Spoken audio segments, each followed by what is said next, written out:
Hello Aquarius कुंभ राशि, तो कैसे रहने वाली है आपकी लव लाइफ। ये है जनवरी 2024 की लव रीडिंग। तो एक्वेरियस, अगर आप स्टक महसूस कर रहे हैं अपने लव लाइफ में, रिलेशनशिप में, मैरिज में, कोई भी सिचुएशंस में क्लैरिटी चाहते हैं, गाइडेंस चाहते हैं, तो डिस्क्रिप्शन बॉक्स में नंबर है, व्हाट्सएप मैसेज करिए डिटेल्स के लिए। तो एक्वेरियस, ये आप सन साइन जो बोलते हैं, जोडियक साइन, मून साइन, जो चंद्र राशि या नाम की राशि से देख सकते हैं।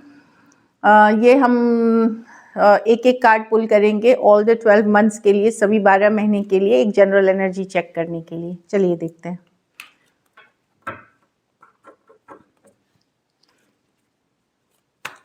अगर पर्सनल कंसल्टेशन चाहते हैं तो डिस्क्रिप्शन बॉक्स में नंबर है, व्हाट्सएप मैसेज करिए डिटेल्स के लिए। कैसी रहेगी एक्वेरियस की लव लाइफ जनवरी से दिसंबर 2024 में। 12 कार्ड्स दे प्लीज़, 12 महीने के लिए, 1 कार्ड ईच। कैसी रहेगी एक्वेरियस की लव लाइफ 12 महीने। कैसी रहेगी एक्वेरियस की लव लाइफ जनवरी टू दिसंबर, 12 महीने के लिए। 12 cards they please, last shuffle.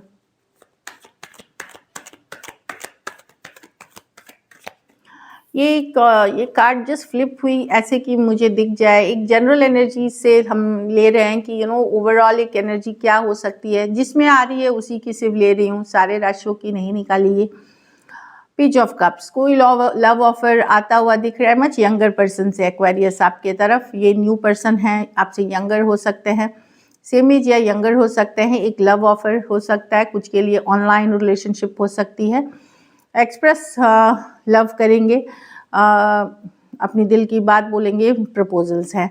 तो अगर आप लोग सिंगल हैं या न्यू लव के लिए वेट कर रहे हैं तो आपके लिए आ रहा है। ये कोई कैंसर, पाइसेस, स्कॉर्पियो हो सकते हैं। चलिए देखते हैं जनवरी।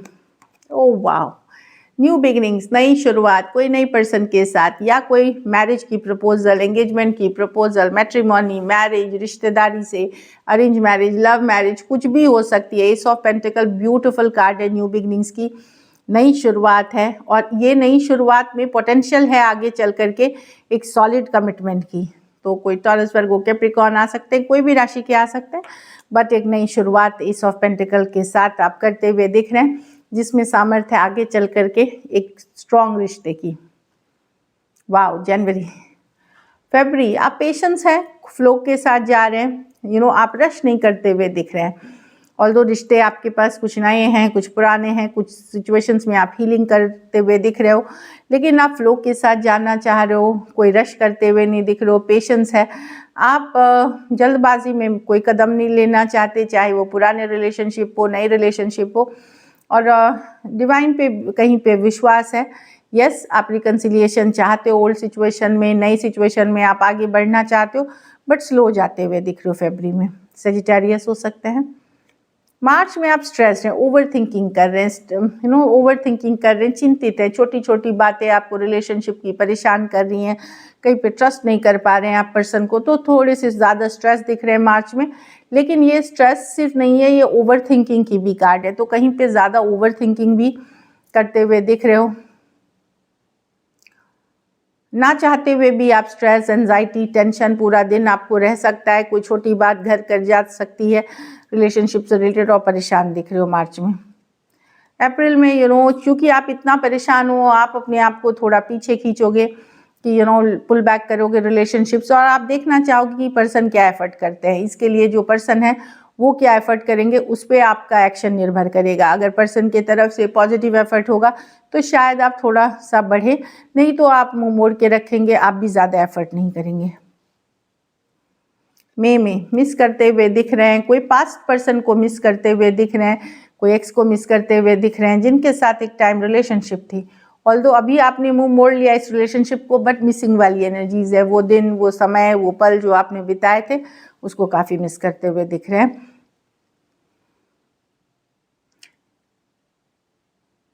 मई में एक मिसिंग वाली एनर्जीज है कि कहीं पे आपको थोड़ा पछतावा हो सकता है, रिग्रेट हो सकता है, इतना एनर्जी दिया, एफर्ट दिया, बहुत कुछ किया, लेकिन चीज़ें वर्कआउट नहीं हुई। कुछ केसेस में कोई मैरिज वर्कआउट नहीं हुई, कुछ केसेस में कमिटमेंट वर्कआउट नहीं हुई। ऑल्दो आप पहले जैसे अटैच नहीं हो इस सिचुएशन से, पर रिग्रेट, पछतावा अभी भी है मई में। जून में 3 ऑफ स्वॉर्ड्स, यहाँ पे थर्ड पार्टी सिचुएशंस का पता चल सकता है, दिल दुख सकता है, डिसअपॉइंटेड हो सकते हैं आप कोई सिचुएशन में। आपको कोई खबर आ सकती है एक्स से रिलेटेड, मुझे लगता है, जिसके लिए आप मई में दुखी दिख रहे हो, उससे रिलेटेड भी कुछ खबर हो सकती है कि उस पर्सन की शादी कहीं और हो गई, या कोई थर्ड पार्टी का पता चल गया, या कहीं और एंगेजमेंट हो गई। कोई दिल दुखने वाली ही खबर है, डिसअपॉइंटमेंट या रिजेक्शन वाली ही खबर है। कुछ आपको ऐसे पता चलेगा जिससे आपको थोड़ी हर्ट होगी, पेन होगी। अगस्त में आप रिजेक्ट करोगे, पर्सन अगर वापसी भी करेंगे लव ऑफर लेके, अब आपको इंटरेस्ट नहीं है क्योंकि उन्होंने बहुत दिल दुखाया, बहुत देर कर दी उन्होंने आने में, तो आप रिजेक्ट करोगे। अब आप बोर फील हो गए उस रिलेशनशिप से, या आपको लग सकता है कि बहुत लेट कर दिया पर्सन ने। आप दूसरे चीज़ों में बिजी हो, चाहे न्यू ऑप्शंस, अपने काम करियर पे फोकस्ड हो, भले पर्सन आएंगे लेकिन आप रिजेक्ट कर दोगे उनको। ये जुलाई में है। अगस्त में क्लैरिटी के साथ आगे बढ़ते हुए, फॉरवर्ड मूवमेंट होते हुए, कोई नया पर्सन भी आ सकते हैं जिनके साथ आप आगे बढ़ सकते हो। कुछ के लिए ऑनलाइन रिलेशनशिप हो सकता है, लेकिन अगस्त अच्छी मंथ है आगे बढ़ने के लिए, फॉरवर्ड मूवमेंट के लिए।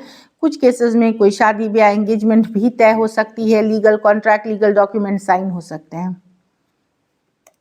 सितंबर में कोई पास्ट सिचुएशन से मूव ऑन करते हुए दिख रहे हो, नई सिचुएशंस की तरफ जाते हुए दिख रहे हो सकता है ये नया अगर कोई सिचुएशन आया है आपकी लाइफ में, वो मदद कर रहा है आपके पुराने सिचुएशन से मूव ऑन करने में, तो आप एक मूव ऑन वाली जर्नी पे हो जहां आपको एक कोई नई पर्सन का सपोर्ट मिल रहा है।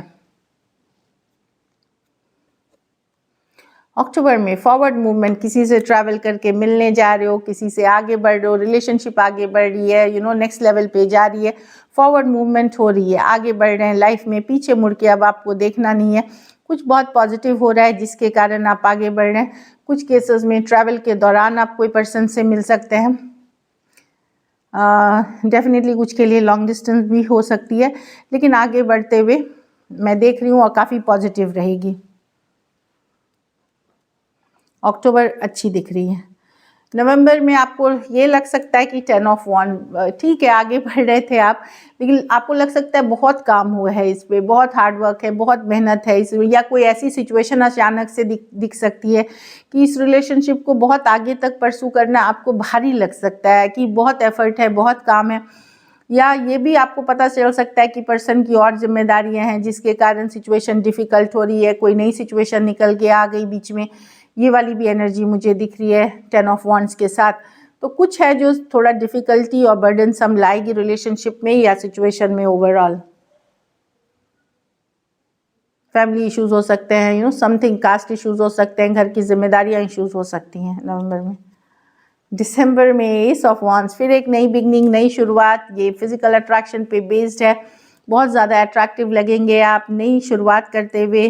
अटेंशन, ये काफ़ी हॉट पैशनेट है आपके लिए दिसंबर महीने, काफ़ी फिजिकली आप बहुत अट्रैक्टेड लगोगे और बहुत सारा अटेंशन आपको मिलेगा, और ये कोई नई पर्सन है जो आपकी तरफ आ रहे हैं एक हॉट न्यू पैशनेट बिगनिंग के लिए, तो बहुत ही अच्छी कार्ड है।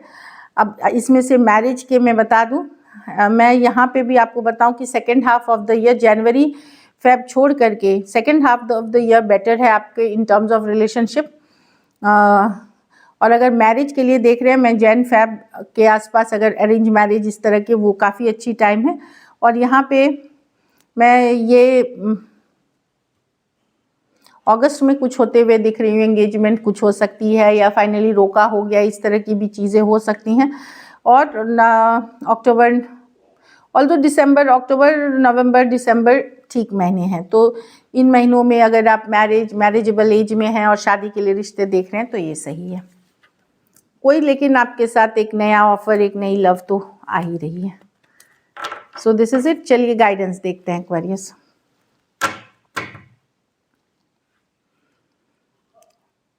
Open your heart to give and receive the biggest energy of all. तो अपने दिल को खोलें, लव सबसे बड़ी गिफ्ट होती है। ऑनेस्टी के साथ, ईमानदारी के साथ, it is safe for you too. तो भरोसा रखें, प्यार, सच्चा प्यार भी होता है, लोग कमिटेड भी होते हैं। एक बार धोखा मिला या 2 बार धोखा मिला तो सभी बार मिलेगा ये नहीं है, तो ट्रस्ट करें यूनिवर्स पे। हाँ, लेकिन रश ना करें। Pay attention to red flags. वही मैंने बोला कि सबको सबके ऊपर भरोसा नहीं करना है, स्लो जाना है। रेड फ्लैग्स कभी भी आपको रिलेशनशिप पे लगे कि अचानक बदल गई इन चीज़ें, तो उस चीज़ को समझे आप, रेड फ्लैग है वो। एंगेजमेंट, तो मैंने बताया आप लोग में से कुछ लोग एंगेजमेंट या रिलेशनशिप को नेक्स्ट लेवल पे लेके जा रहे हैं। Your life is ascending to a higher level of commitment, तो कमिटमेंट मिल सकती है आपको। चिल्ड्रन और मेक द एफर्ट। कुछ केसेस में बच्चे जो मैरिड कपल्स हो सकते हैं उसके लिए कोई बच्चे के कारण हो सकती है कि इश्यूज हो। बच्चा नहीं होना भी इशू हो सकता है, बच्चे का होना भी इश्यूज हो सकता है। ये सिर्फ मैरिड और डिवोर्सी के लिए है। बाकी एक कार्ड आई है मेक द एफर्ट। तो अगर आप प्यार करते हो किसी से तो ज़रूर जताएं और मेहनत करें उस रिलेशनशिप के, क्योंकि बिना एफर्ट के कोई भी रिलेशनशिप वर्क नहीं करती। सो this is it. Thank you so much and stay blessed.